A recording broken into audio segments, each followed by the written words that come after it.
Ladies and gentlemen, welcome to Stand Up Speakeasy. I am your host, Sarathne, and every episode of the Stand Up Speakeasy, I bring on a comic from all over the country, and we talk about them and raise funds for them and raise all their social media numbers up and everything. So without further ado, coming to the stage is Lia Berman from Chicago. Here I am. Hey, Lia. Hi. Awesome. Fantastic. How are you? Good, good. Awesome. The Fantastic. snow So is you are starting originally to from melt. Boston, Massachusetts. Ah, neat. I heard you had like 2 feet of snow on the It's news. ridiculous. That's pretty It's wild. ridiculous. Indeed, most definitely. I'm glad it does. It's only rained like snowed like once here, but it's way up north in Florida, so I'm so happy it doesn't snow here anymore. But you hail from Boston, Massachusetts, and what was life growing up in Boston? Boston is a fantastic place to be from. It is full of history that you don't um, appreciate until you're much older. That you grew up like seeing like these old buildings and these, you know, the streets there are very small because like they were for horses and like it's just very old and I'm from a town outside of Boston called Newton, Mass, and it's just I'm so proud to be from there. We all are. Anybody from Awesome, Massachusetts is proud to be from Massachusetts. most definitely. And you find their accent soothing, and I love Boston accents. I love Boston accents, and I will pick out like because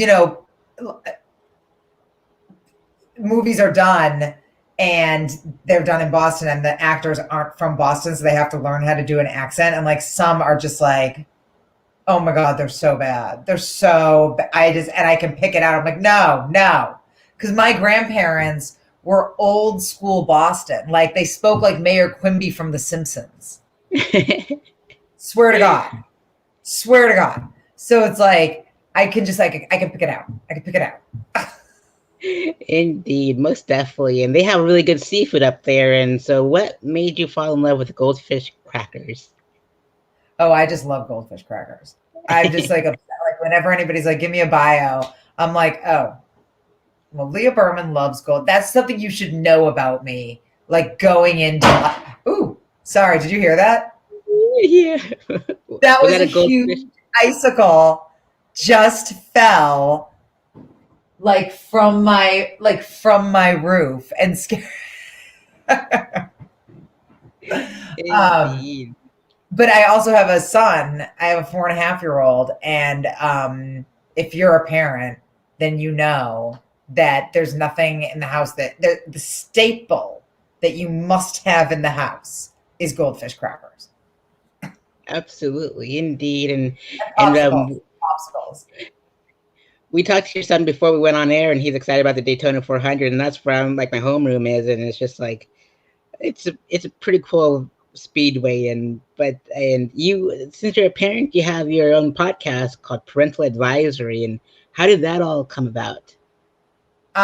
So I became a mom, and it was not something that was planned by any stretch of the imagination.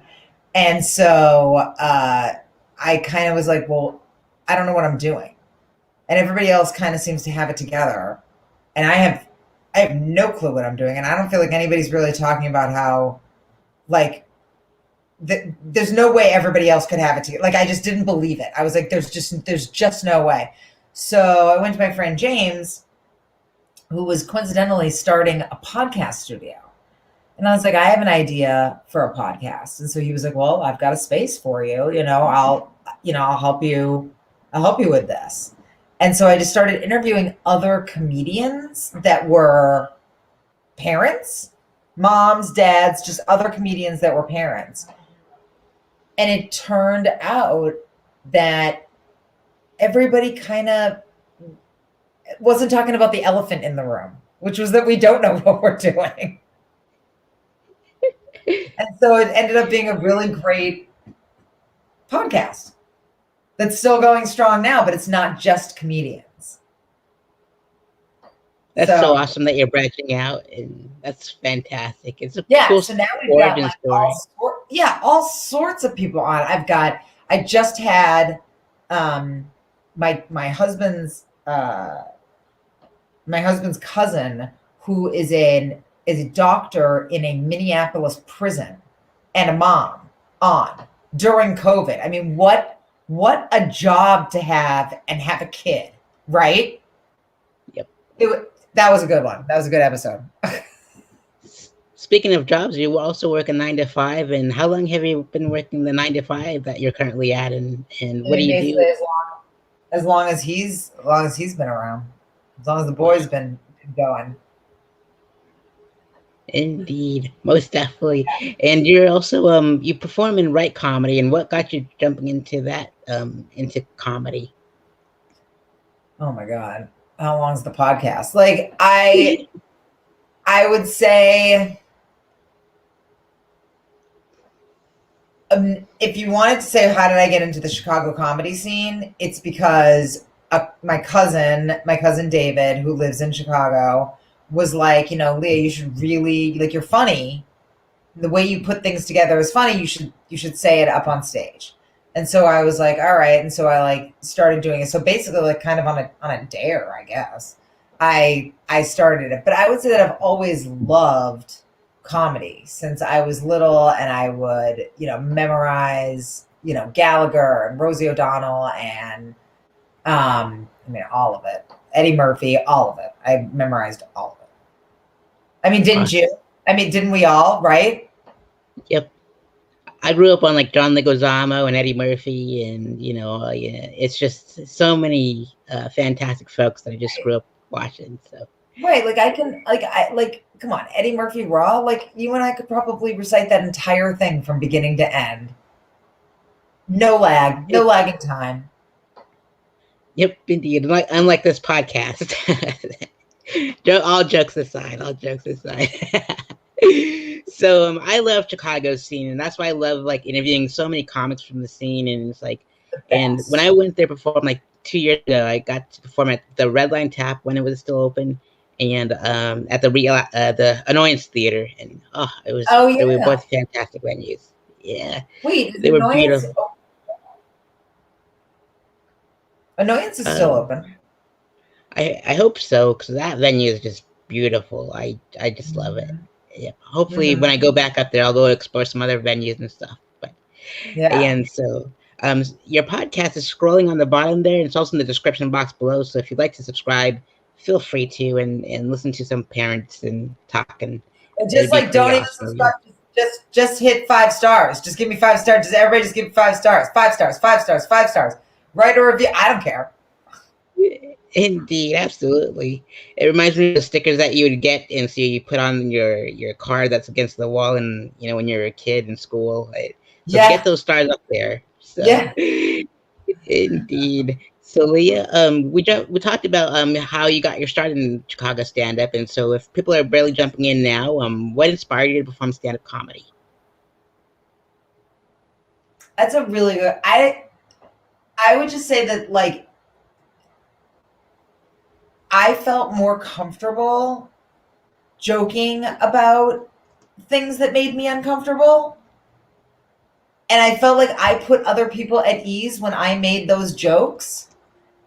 And so I kind of felt like, well, why don't I just do it and see if I can make something happen with this? It was never to be famous. Like, it was never, it's like this weird need that we have. It's, I feel like all comedians would tell you this. Like, who wants to go stand up in front of a bunch of strangers and try to make them laugh? I'm not even guaranteed that you're gonna laugh. I don't know. You probably won't. I mean, how many times have we bombed? Right? And then we go Yep. the next night and do the exact same thing again. Like, so it's some sort of need within you. And that's the only way that I can describe it. Like, it's so, I have friends that would be like, You doing that again? You still doing that? It's like when my parents ask me, "Are you going to graduate this semester?" And it's like 7 years later. I'm like, "Chill, parents, just chill. I'm Right. almost done. Just chill." Well, like my parents were like super supportive of it, and like my family, my friends, and especially at the beginning. I mean, this was like 12, 11 years ago, maybe. Like, is that possible? Maybe. Yeah. Um, Indeed, it's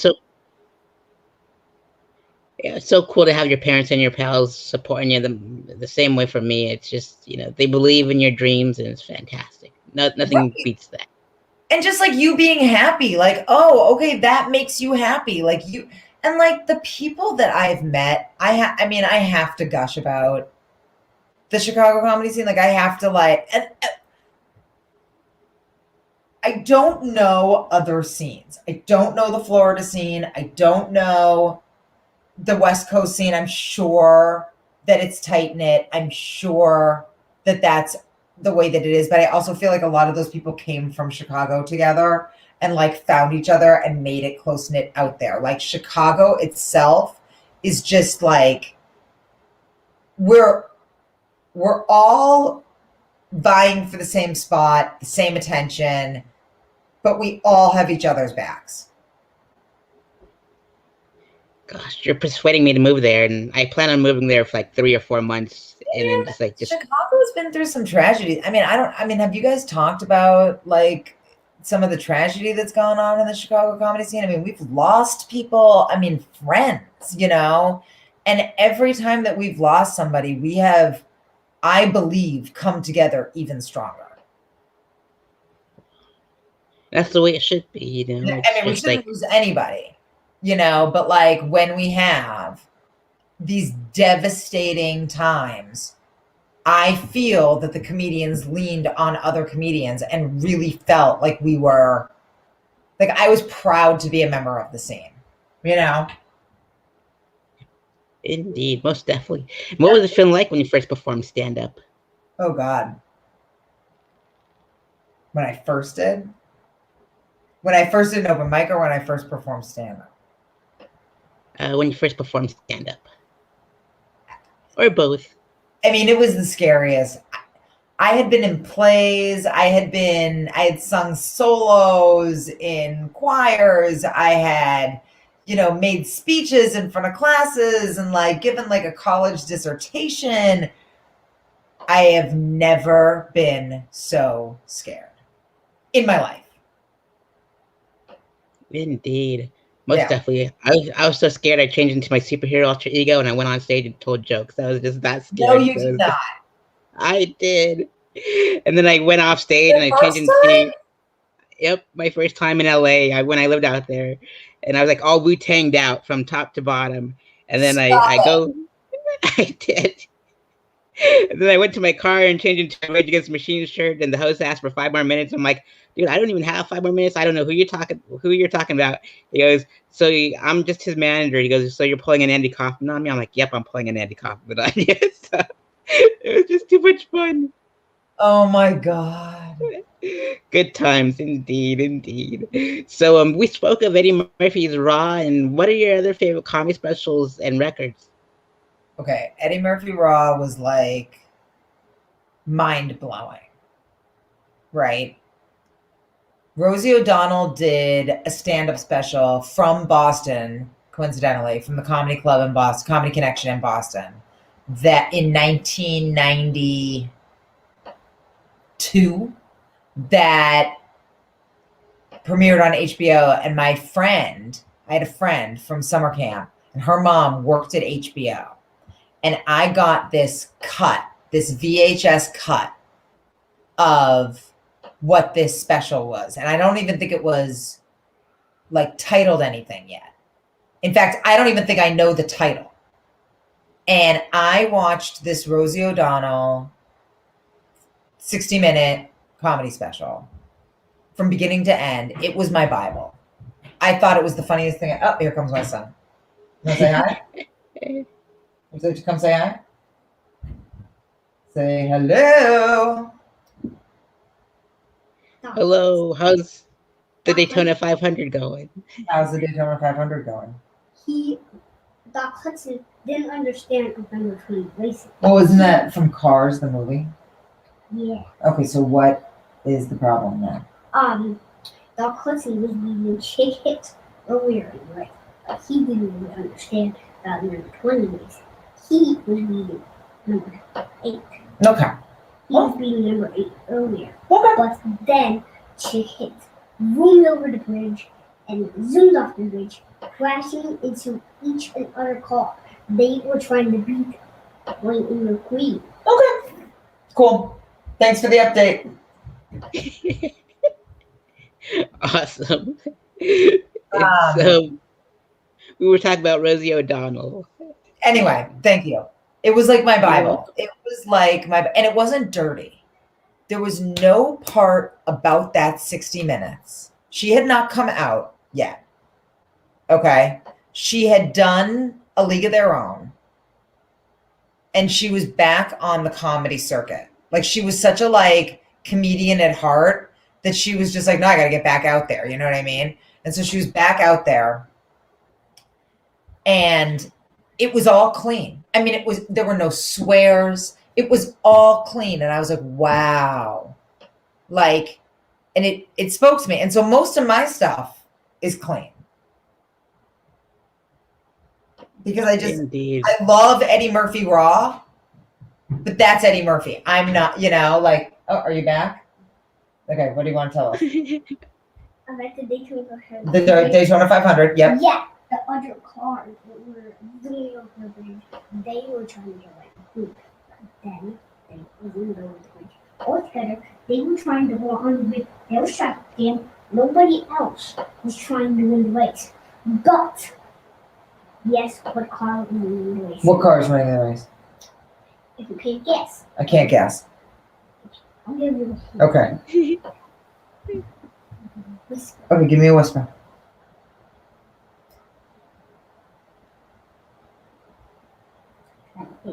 Oh, okay. Chick Hicks. Yeah, he's winning the race. All right, thank you. High five. One more question. Nope, that's it. No, one more question. What?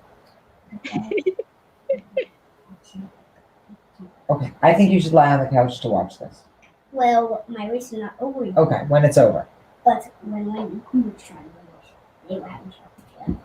Then they were trying to win Lightning Queen. Okay. Bye. On the weekends, we don't take a nap. And we need a nap, but we don't take a nap. Indeed. And parents out there watching this, it's been a long year. But first, you gotta eat goldfish crackers, and then you can go to sleep and take a nap. I was like, all right, I'm gonna do. No, seriously, I was actually just thinking about this. I was like, before we went on, I was just like, all right, this is like the mind of a parent. Like this is completely the mind of a parent. I was like, all right, interview, walk to the store, grab essentials. Essentials are goldfish crackers, popsicles. I mean, who doesn't love a popsicle? True. Indeed. It's Sunday, and our ice cream man is supposed to come around here soon, so the ice wait cream for truck? that. So. The actual truck? Yep. He said the ice cream truck is going to come by his house sometime today. The actual ice cream truck. Have you ever seen an ice cream truck? What about the ice cream bicycle? Oh no, not yet. The ice cream truck? I wish we did. Have you seen an ice cream truck?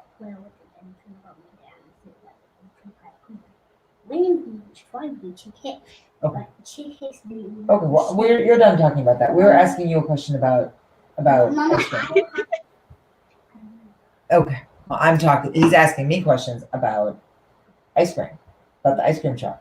Remember Eddie Murphy? Ice cream! Yep. I was totally gonna bring that up too. I'm glad you did. That's so awesome. Okay. Okay. Why don't you play the matching game that I took out for you? Well, Lightning McQueen didn't really understand. All right, that's enough. Well, Mama, I have to tell you more. No, we're done. Well, but I don't want to talk about ice cream. Okay, we won't talk about ice cream trucks anymore. But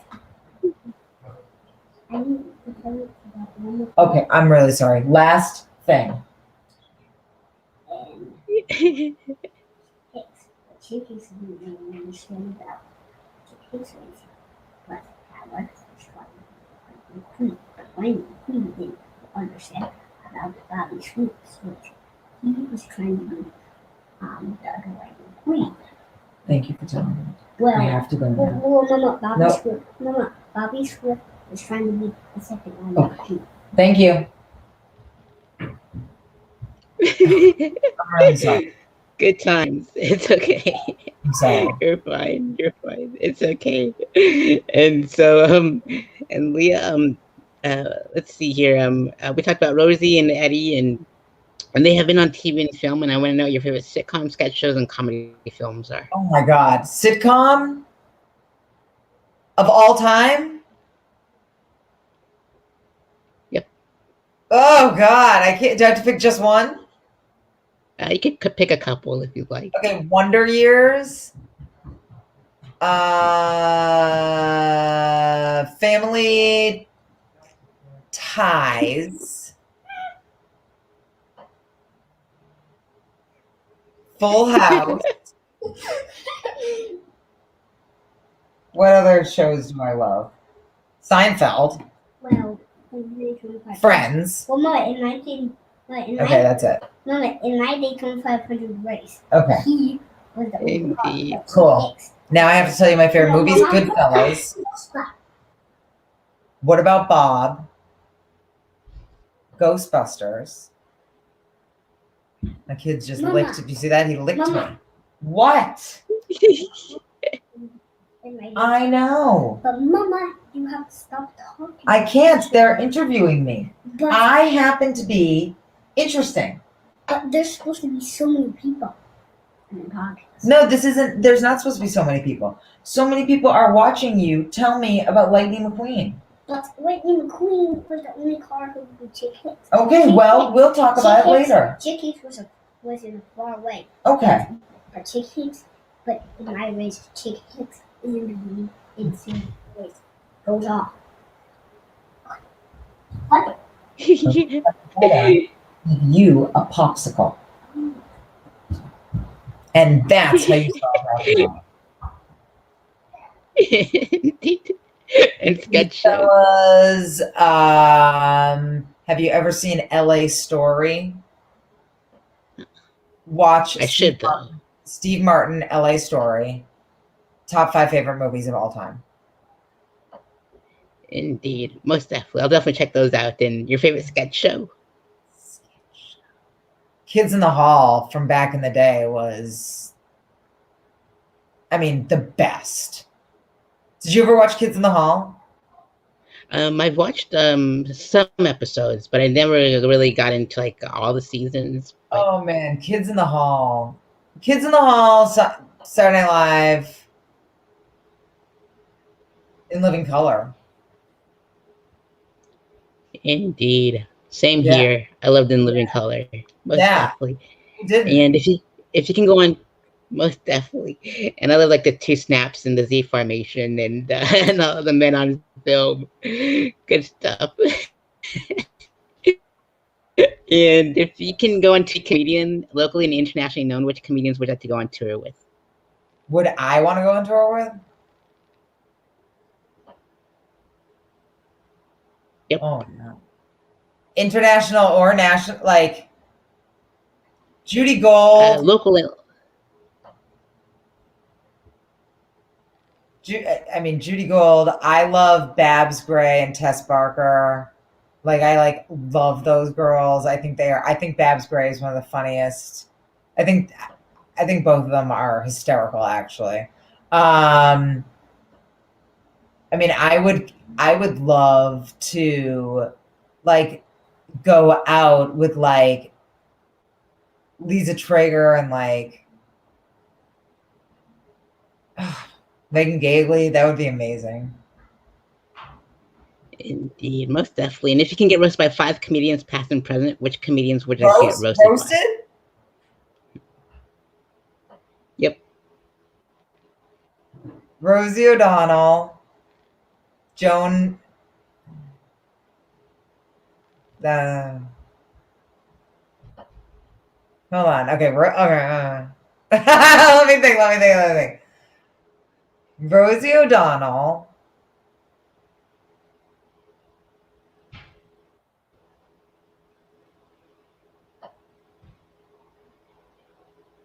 I have no idea. Probably Joy Behar, Sebastian Maniscalco, and Eddie Murphy. I don't know. Awesome. I feel like they would do a good job. Most definitely. And you've been in the comedy game for over a decade. And where do you see your comedy journey in the next 5 years? I mean, I'd love to still perform. I don't know when that's going to be in Chicago. Like, I know that they're opening up Zanies. They're opening up Zanies and Laugh Factory. And I don't know, like, what the capacity is going to be or anything. But, like, and I'm sure they've got it down, like, how they're going to do it. I think it's awesome. But I'd love to keep doing local shows because I just love doing local shows. I think it's really, really fun. But I think it's just going to be mostly focused on the podcast and like just, I mean, that's where my life is right now, is like being a mom. And did you get a popsicle? Good. Mom, in my race, when the second part of the Dayton 500 when it started, my new queen was trying to beat Kushmir, but Gotcha. she didn't understand about chick hits. Okay. So I can definitely see, like, this is where I'm at. Like, this is what my life is like. And like, I don't know that I'm the comedian that I was. I don't know how to like explain that. Like 10 years ago when I wasn't married, didn't have a kid, like my life wasn't upside down, I was a different type of comedian. And so now I think that my comedy's kind of evolved to the point where I'm more like a narrative comic. Like I'm just like, narrating the life funny. I don't know how to explain that better. Indeed. I can totally relate because I think with the podcast. Most definitely. Like when I released my first comedy album, it was all like from when I was 15 to when I was 37. I took everyone on a journey of my life. And it's just like, now I'm just putting my magnum opus together and making it in an hour. So instead of 30 minutes, that's going to be pretty fun. So the whole narrative thing. Do you think that you're a different comedian at 15 than you are at 37? Well, I started when I was 30, but I still hang on to the same jokes that I do now. And plus, everyone loves those dirty jokes. And so they're like, you know what? We want to hear those old dirty jokes. Even at 30, you're a different comedian. But even at 30. Right? Like, even at 30, you're a different comedian than, like, even 5 years down the road. Big time. Most definitely. The pieces fit better. Yep. And I'm much more comfortable on stage. Right. Indeed. 500, for the first time, the FedEx car tried to beat number 19. Okay. Try to pass it. That was an actual update. But the FedEx car. But in the second part of that, he tried to pass him again. Okay, got it. Go. I mean, do you understand why I want to go to the store? I'm like, okay, we need popsicles. I'll get out of here. And don't forget the goldfish crackers. I mean, tell me about it. I'm gonna eat the whole bag tonight just to stress eat. Stress eat the bag. Indeed, and Chicago has a really strong improv scene. And which other forms of comedy would you venture off into, like improv, sketch, comedy writing, acting, directing, etc.?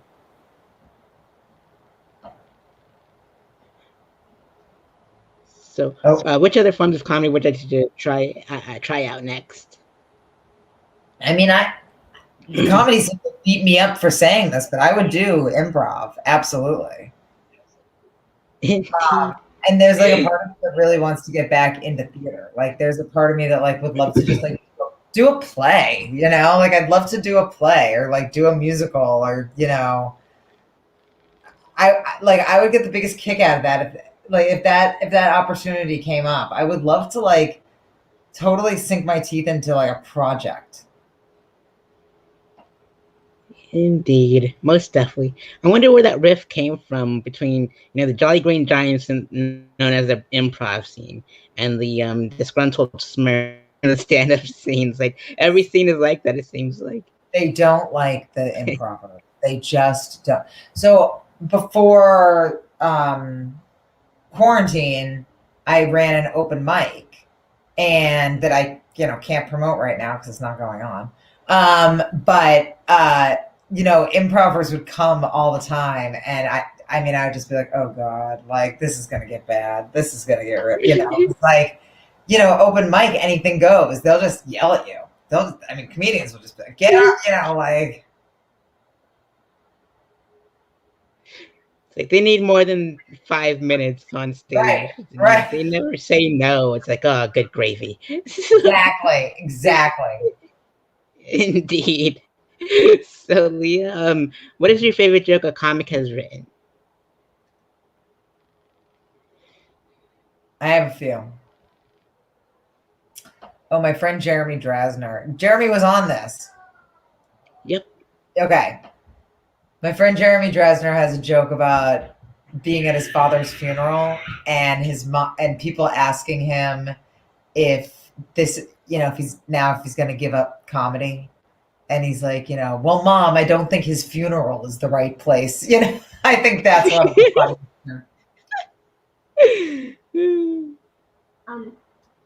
Well, in the afternoon of the car race, Chick Hicks tried to beat Cal Woodard, but he beat Chick Hicks. Okay. Goodbye. Goodbye. This is an awesome episode. I love this. Sorry. You're totally fine. This is like a very real, like, this is very real as to what it's like for any mom to get any work done at all. Like you see the memes, but now you're seeing it in real life. Like it's just non-stop until they go to bed. But first, you gotta give them goldfish crackers, and then they'll go to bed. We've been to swim class today. We went to swim. We got the Dunkin' Donuts. I made a lunch. We're watching Daytona. We got games. What more you want, man? Leave me alone. He wants goldfish crackers. That's what he wants. We don't have any, so I'm gonna have to go to sleep. Indeed, we're almost done, I promise. And what experience would you like your audience to take with them after the set is over? What? What experience would you like your audience to take with them after a set is over? What experience would I want?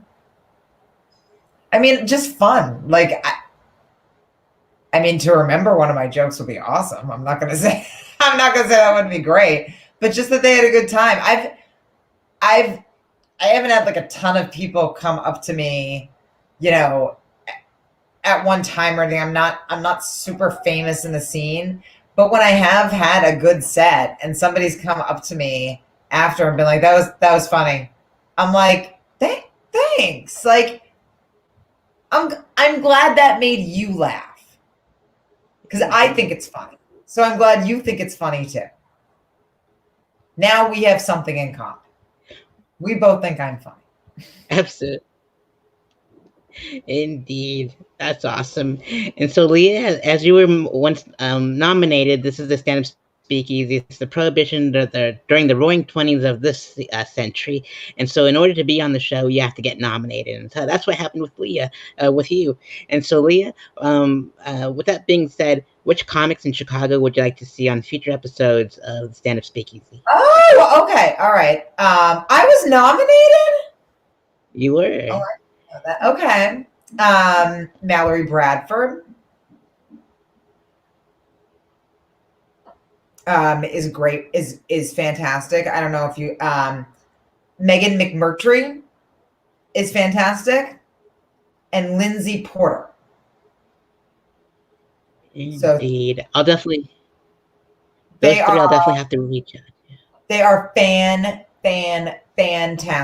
fantastically funny women. And Alex Absolutely. I'll Newman. definitely what was the last I'll have to have you help me out with the spellings of their names because sometimes I Oh reach yeah. out to the wrong folks and I'm like, oops, I'm sorry. Oh, I I will. didn't mean Indeed. So, Leah, follow Leah on Instagram. Scrolling on the bottom. Subscribe to her podcast on iTunes and Libsyn. Give her You five can literally stars. just see me talk about cars with my son for hours. And follow her on TikTok because that's where she rocks the party all the time, I do. and Love Twitter to share. too. Yep. And make sure if you see Leah in Chicago, give her a bunch of goldfish crackers because she loves them. And so, Leah, are there any final words you'd like to give out to the audience at home?